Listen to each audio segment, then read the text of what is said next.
এই যে ভাইজান, আপনি হয়তো বা একটা পুরাতন স্মার্টফোন কেনার চিন্তা ভাবনা করতেছেন, বাট বিভিন্ন কারণে হয়তো বা আপনি বুঝে উঠতে পারতেছেন না আসলে কি দেখে আপনি পুরাতন স্মার্টফোন পারচেস করবেন বা কিনবেন। সো একটা পুরাতন স্মার্টফোন কেনার আগে কিন্তু অনেক কিছু দেখার প্রয়োজন পড়ে, তা নাহলে কিন্তু আপনি সেই স্মার্টফোন কিনে আসলে আপনি ধরা খাবেন। তাই আপনাকে আর কোনো ধরা খেতে হবে না, সাবসিকিউরিটি রয়েছে।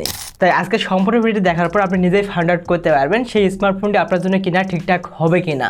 যেমন ফার্স্টে জানতে হবে ব্যাটারির কী অবস্থা, ব্যাটারি ব্যাকআপের কী অবস্থা। এর বাইরেও সেই স্মার্টফোনটা অফিসিয়াল নাকি আনঅফিসিয়াল, আসল নাকি নকল, সেই ব্যাপারটা তো আপনি দেখতে পারবেন।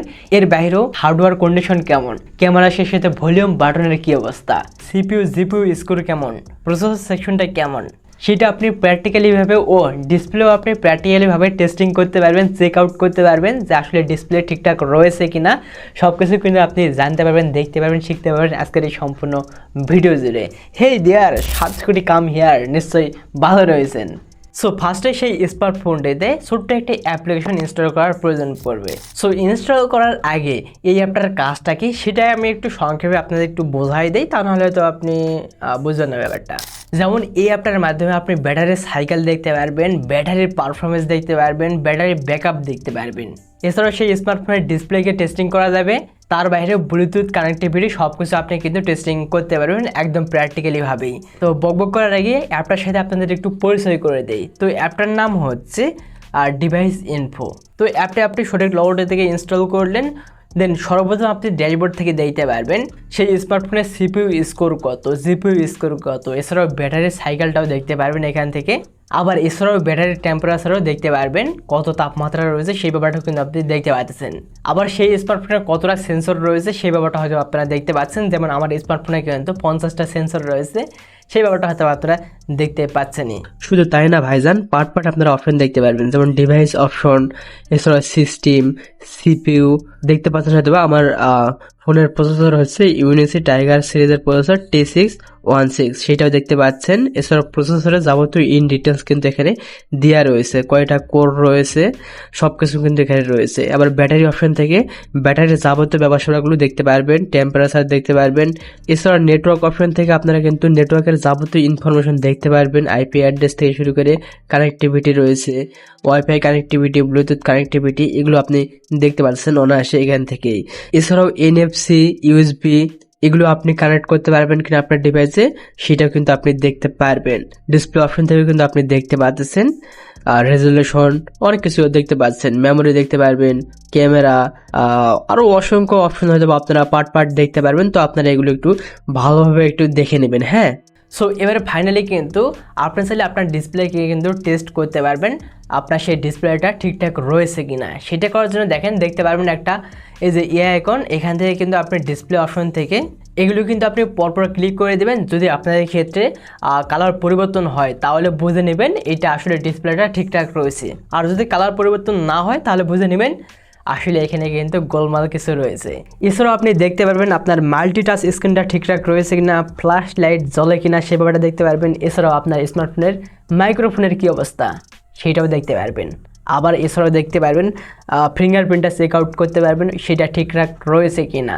যদি ঠিক থেকে থাকে তাহলে তো এটা ইনেবল হয়ে যাবে, টিক মার্ক হয়ে যাবে। সো এছাড়াও হয়তো আপনি অনেকগুলো লিস্টে আর টেস্টিং অপশন দেখতে পাচ্ছেন, তো আপনি এগুলো কিন্তু টেস্ট করতে পারেন আপনার ডিভাইসকে। দেন যাই বলেন বস, শুধুমাত্র যে আপনাকে এসব ব্যবসা দেখে একটা স্মার্টফোন কেনার আর ডিসিশন মেক করতে হবে ব্যাপারটা এরকম না। আপনাকে মূলত ফিজিক্যালি বিভিন্ন কিছু দেখার প্রয়োজন পড়ে। আমরা হয়তো বা নেক্সট কোনো একটা পার্টে সেই ব্যাপারটা দেখানোর ট্রাই করব, বলার ট্রাই করব যে ফিজিক্যালি কোন কোন ব্যাপারগুলো আপনি দেখে একটা স্মার্টফোন কিনবেন, বিশেষ করে পুরাতন বা প্রিয়ন ডিভাইসগুলো। অ্যান্ড সেই ব্যাপারটা যদি আমি আজকের ভিডিওতে বলি ভাই লোক, আই শিওর আপনারা সম্পূর্ণ ভিডিওটা অনেকে হয়তো বা দেখবে না। সো অনেকে হয়তো বা না দেখার কারণে সেই ইনফরমেশনগুলো কিন্তু বুঝতে পারবে না। দেন সর্বশেষ বস, যেই ব্যাপারটা দেখার জন্য হয়তো আপনারা অধীর আগ্রহে রয়েছেন সেই ব্যাপারটা কী বলেন তো, ওই যে অফিসিয়াল না আনঅফিসিয়াল সেই ব্যাপারটা চেক আউট করার প্রয়োজন, তাই না? তো আপনার স্মার্টফোনটা আসলেই অফিসিয়াল না আনঅফিসিয়াল সেই ব্যাপারটা দেখার জন্য বা চেক আউট করার জন্য শুরুতে আপনাকে কিন্তু IMEI নাম্বার জানতে হবে। তো আপনি আইএমইআই নাম্বার কিন্তু দুইভাবে বাইর করতে পারবেন। এক, আপনার মোবাইলের বক্সের উপরে কিন্তু লেখা থাকে, তো আপনি ওখান থেকে দেখে নিতে পারেন। অনেকে হয়তো বক্স টক্স এগুলো নাও থাকতে পারে। তো অপশন 2, ডায়াল প্যাডের মাধ্যমে, কোড ডায়ালের মাধ্যমে আইএমইআই কোডটা বাইর করতে পারবেন। তো এই কাজটা করার জন্য আপনার ফোন থেকে চলে যাবেন ডায়াল প্যাডে, দেন এখান থেকে টাইপ করে দেবেন *#06# লিখে টাইপ করে দিবেন। এরপরে দেখতে পারেন বস আপনার হয়তো বা আইএমইআই কোডটা শুরুতে চলে আসবে। তো আপনি এটা এখান থেকে কপি করে নিলেন। তো ব্যাস এতটুকুই। তো আপনি চলে যাবেন এখান থেকে মেসেজ অপশনে, তো আপনি টাইপ করে দিবেন 16002 লিখে জাস্ট আপনি এখান থেকে লিখবেন KYD লিখে এখন আপনি আইএমইআই নাম্বারটা এখানে পেস্ট করে দিবেন। যেমনটা হয়তো আপনারা দেখতে পাচ্ছেন, আমি কিন্তু পেস্ট করে দিলাম।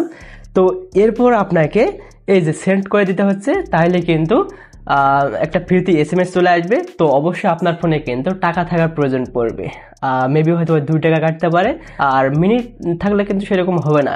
তো অবশ্যই টাকা থাকার প্রয়োজন পড়বে। তো বাড়িতে একটা SMS চলে আসবে ঠিক এমনটা, ডিভাইসটি IMEI BTRC ডাটাবেজে পাওয়া গেছে। যদি আপনার স্মার্টফোনটা অফিসিয়াল হয়ে থাকে তাহলে কিন্তু ঠিক এমন ব্যাপারটা দেখতে পারবেন, বা এমন একটা SMS দেবে। আর যদি আপনার স্মার্টফোনটা আনঅফিসিয়াল হয়ে থাকে তাহলে কিন্তু এখানে একটা SMS আসবে যে আপনার ডিভাইসটা IMEI BTRC ডাটাবেজে পাওয়া যায়নি। তো যখনই বললে পাওয়া যায়নি তাইলে ওটা বুঝে নেবেন আপনার সেই স্মার্টফোনটা আনঅফিসিয়াল। ব্যাপারটা হয়তো আপনারা বুঝতে পারছেন। এখন আসল নাকি নকল সেই ব্যাপারটা কীভাবে দেখবো, তাই না? তো সেই ডিভাইসটা আসল নাকি নকল, তো সেই ব্যাপারটা দেখার জন্য সেমভাবে আপনাকে IMEI কোডটা জানতে হবে। যেমনটা আমরা বাইর করলাম IMEI কোডটা শুরুতে, তাই না? এখন আপনাকে যে কোনো একটা ওয়েবসাইটে যাইতে হচ্ছে। তো আমি এই মুহূর্তে চলে যাচ্ছি ক্রোম ব্রাউজারে। দেন এখান থেকে আপনি সার্চ করে দেবেন IMEI চেক লিখলেও চলবে। সর্বপ্রথম দেখতে পারেন একটা ওয়েবসাইট চলে আসবে IMEI ইনফো। তো আপনি এখানে ক্লিক করে দিলেন। এখান থেকে আপনার সেই IMEI কোডটা এখানে পেস্ট করে দেবেন। দেন বস এখন হয়তো আপনার স্মার্টফোনের যাবতীয় ইনফরমেশন দেখতে পারবেন, যেমন রিলিজ ডেট থেকে শুরু করে। এছাড়াও বস অ্যান্ড্রয়েড সিস্টেম দেখতে পারবেন, কতটা পর্যায়ে রান করতেছে। প্রসেসর দেখতে পারবেন, চিপসেট দেখতে পারবেন, যেমনটা হয়তো আপনারা দেখতে পাচ্ছেন। আমার যাবতীয় ইনফরমেশন কিন্তু এখানে দেওয়া রয়েছে। বাই দ্য ওয়ে, এভাবে কিন্তু একটা অফিসিয়াল এবং আনঅফিসিয়াল ডিভাইস চেক আউট করতে হয় বা চেক আউট করা যায়। হ্যাঁ, প্রত্যেকের হয়তো বা এই ব্যাপারটা চেক করা একটু প্রয়োজন, জরুরি, তাই না? কেননা সেটিংসে গিয়ে কিন্তু বিভিন্নজন বিভিন্নভাবে এগুলো ইনফরমেশন পরিবর্তন করে দিতে পারে, বা স্মার্টফোনের নামটাও পরিবর্তন করে দিতে পারে। যেমন এখানে কিন্তু স্মার্টফোনের নামও আপনি দেখতে পাচ্ছেন। তো এইটার সাথে এবং বক্সের সাথে মিলাবেন, তাহলে কিন্তু আপনি ফাইন্ড আউট করতে পারছেন আপনার স্মার্টফোনটা আসলে অফিসিয়াল না আনঅফিসিয়াল, সে ব্যাপারটা বুঝতে পারতেছেন। তো ভাই লোক, এভাবে চলে বেসিক্যালি খুব সহজে আপনার সেই পুরাতন ডিভাইসের যাবতীয় ইনফরমেশন দেখতে পারেন, বাইর করতে পারেন আসলে সেই ডিভাইসটা অফিসিয়াল নাকি আনঅফিসিয়াল, আসল নাকি নকল, সে ব্যাপারটা কিন্তু খুব সহজে ফাইন্ড আউট করতে পারতেছেন। তো এতে করে কিন্তু কখনোই আপনি ধরা খাবেন না বা মারা খাবেন না, অ্যান্ড আপনি তো নিজেই দেখে নিতে পারতেছেন। এইটাই। সবাই তাহলে ভালো থাকুন, সুস্থ থাকুন। দেখা হচ্ছে 7 সেকেন্ডের নেক্সট কোনো একটা ব্র্যান্ড নিউ ভিডিওতে। আল্লাহ হাফেজ।